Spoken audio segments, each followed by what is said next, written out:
In today's episode, I want to talk about a couple different things. One of those things is in regards to space. What if I ever run out of space for the Lego city? What if I fully develop this Lego city and I fully develop this medieval area here? And I'm like, oh no, it's just like the past. I'm out of space. No, what am I going to do? I want to talk about some ideas and concepts that I could potentially run with to free more space, open up more space. And the other thing that I want to talk about is another thing that's like a knock on wood type situation.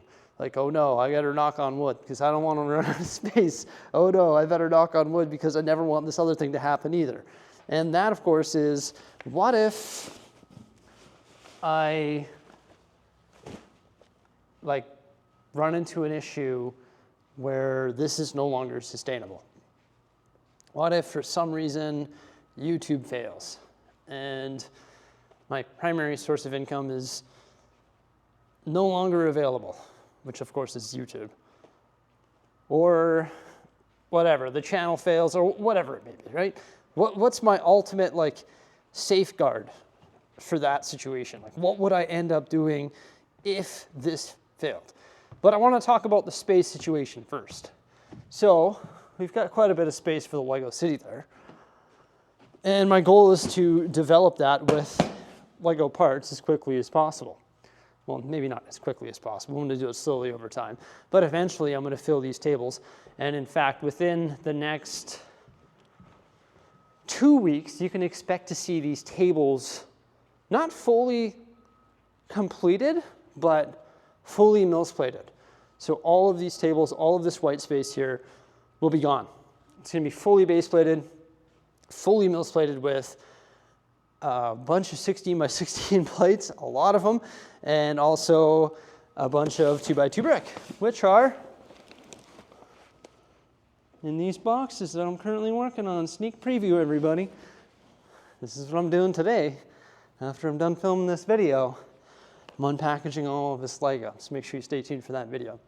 So yeah, this Lego city is going to be revolutionized within the next 2 weeks. I can't say it's going to happen right away, but within the next 2 weeks for sure, because I can't build while I'm not here, and I'm not going to be here next week. But for example, what if I were to develop all of that? What would I do next? So my passion, one of my number one passions, I would say, is to build the Lego city. That is what I love to do. I don't really get as much enjoyment from sets anymore. I'm going to be honest with you. I don't get as much enjoyment as building any of these sets, no matter the shape, no matter the size, as I do my Lego city. I love my Lego city because I feel like after I build the sets, they just sit there. I don't really get much enjoyment. Well, I do. I get a lot of enjoyment out of it, okay? I love having these display rooms. I think it's awesome. But if somebody was like, hey, Jordan, we've got two options for you here. You can keep your Lego city or you can keep all your built sets. I'm like, okay, well, I'm keeping my Lego city and all the built sets are gone. Because after I build these things, they just sort of, hello, they sit there, right? So it's not as interactive. I feel like with the Lego city, I'm always tinkering with things. I'm moving minifigures around. I'm moving street lamps around. I'm redesigning stuff, building new mountains, building, destroying, repeating, and all that. So if I had somebody holding the gun to my head and was like, yo, you got to give up your city or your sets. You better choose now. I'd be like, hey, buy sets. I wouldn't even have to think about it for a second. I'd be like, okay, that's gone. So if I ever fully develop this bad boy right here, what I would do is fully develop this. And then I've mentioned it before, I would make another little diorama table right here. And then I would get rid of my washroom as well and make that a diorama. No, I'm just kidding. There I go, leaving that door open again. But yeah, we would fully develop that, and then we would put a little platform right down here. Fully develop that, be like a mansion or some other little diorama. And then I would also get all these parts sorted and used and put away into the part storage. And we could also put a diorama up here. I think that could turn into some sort of rotating diorama that would look pretty cool and could be in the in the workspace in the studio, which I think would be pretty neat. Right now, it's just storage for parts, so I never really use those tables for anything other than that. It is nice having that, because after a long day of building, I can just dump the parts on there. But if I ran out of space, I would turn that into a diorama. Now, I talked about the shelving rooms, and I mentioned the fact that I don't get as much enjoyment as I do from the built sets sitting there as I do from a Lego City. That doesn't mean that I don't like them. I definitely like them.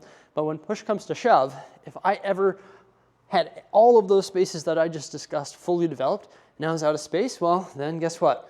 One of these shelving rooms, not two, one of these shelving rooms would go.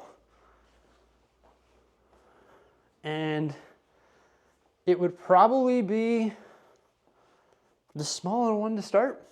So I would liquidate all the sets and all the shelves in here, and I would make this a diorama room.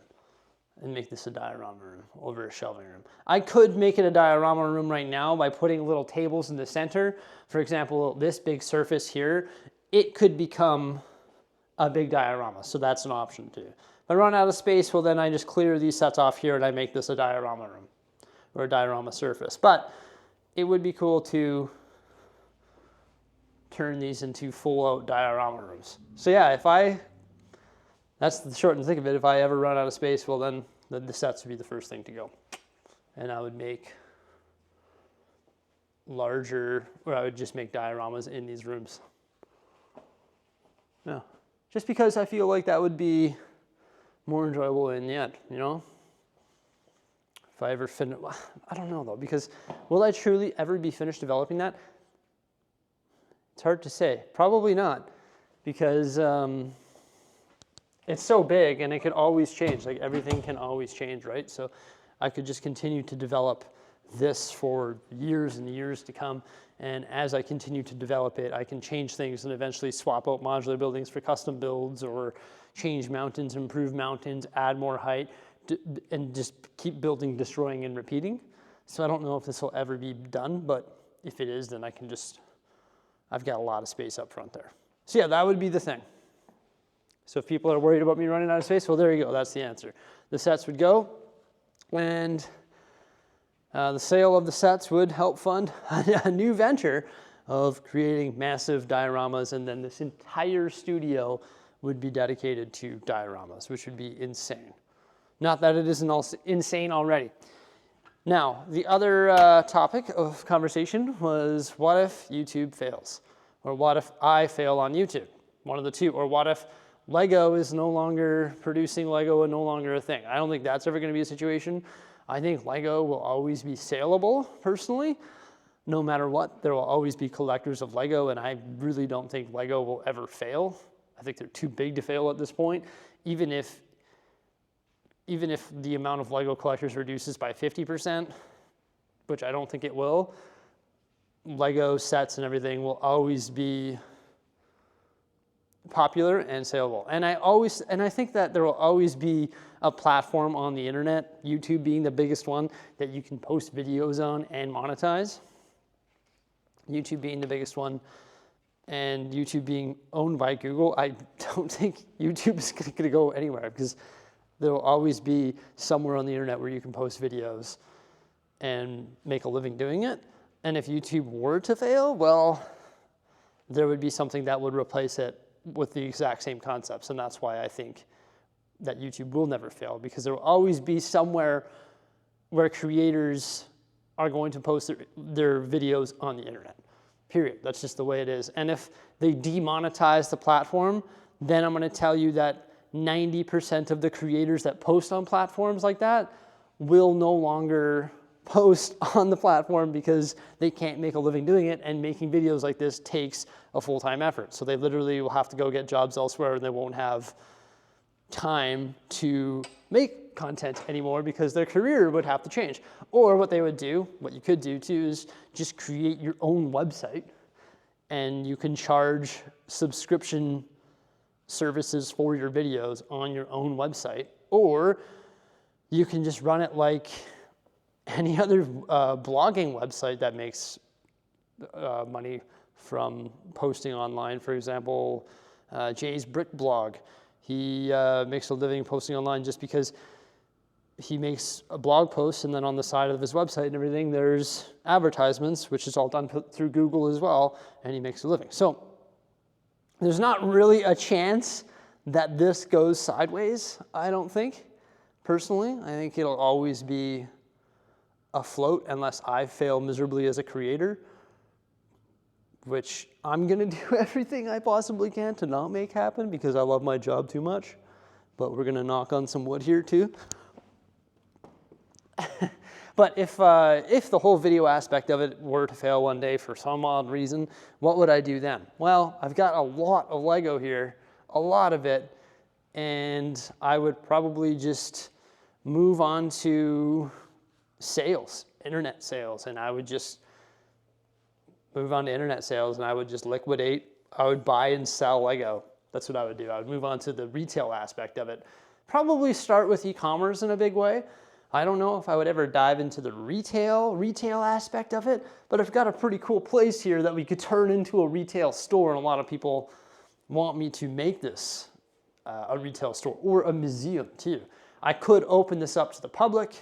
I could charge admission for people to come in here and see all of these amazing Lego sets and the massive Lego City diorama that I have.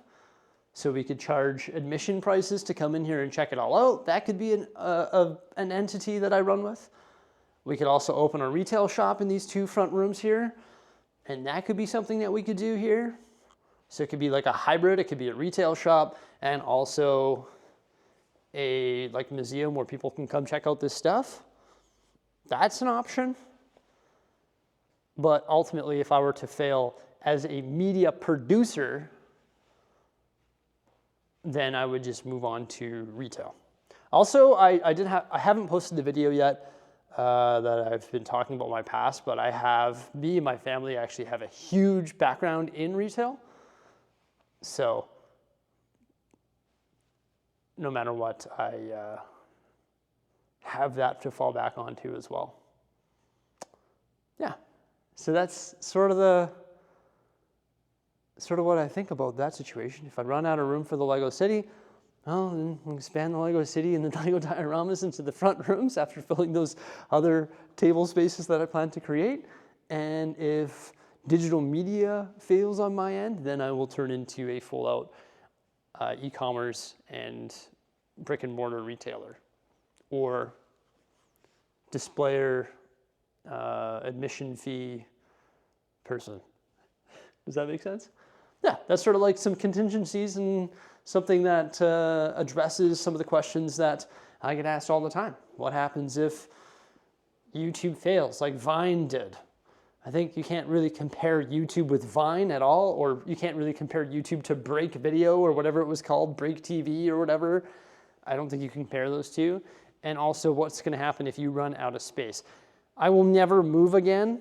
This is the end game. I always said that, like this is end game here. We will never be moving from this location to expand our operation. This is maxed out. Like this is where it's gonna go down. Yeah. But I think the city has endless possibilities, and there's endless amounts of things that we can do in this space. So if certain things have to be extracted from the city to make room for new things, or if certain things have to be destroyed and rebuilt to be improved, then we can do that. For example, if I run out of space, well, then I'll have to say, well, we're out of space. What do we not want in the city anymore? Oh, the Winter Village, we don't want it there. Okay, let's get rid of it. That opens up X amount of base plates so we can continue developing other stuff. Or, oh, let's remove all of the physical Lego modular buildings or Ninjago City or these, and let's move on to custom stuff, and that's going to open up a bunch of space so that we can continue developing and continue doing different stuff with Lego. That makes sense. Yeah, there you go, everybody. Thank you so much for coming on by. Hope you enjoyed this episode of Bricksie Talks on the Bricksie Talks YouTube channel. Make sure you stay tuned, and please subscribe. It goes a long way, and I highly appreciate it. Farewell.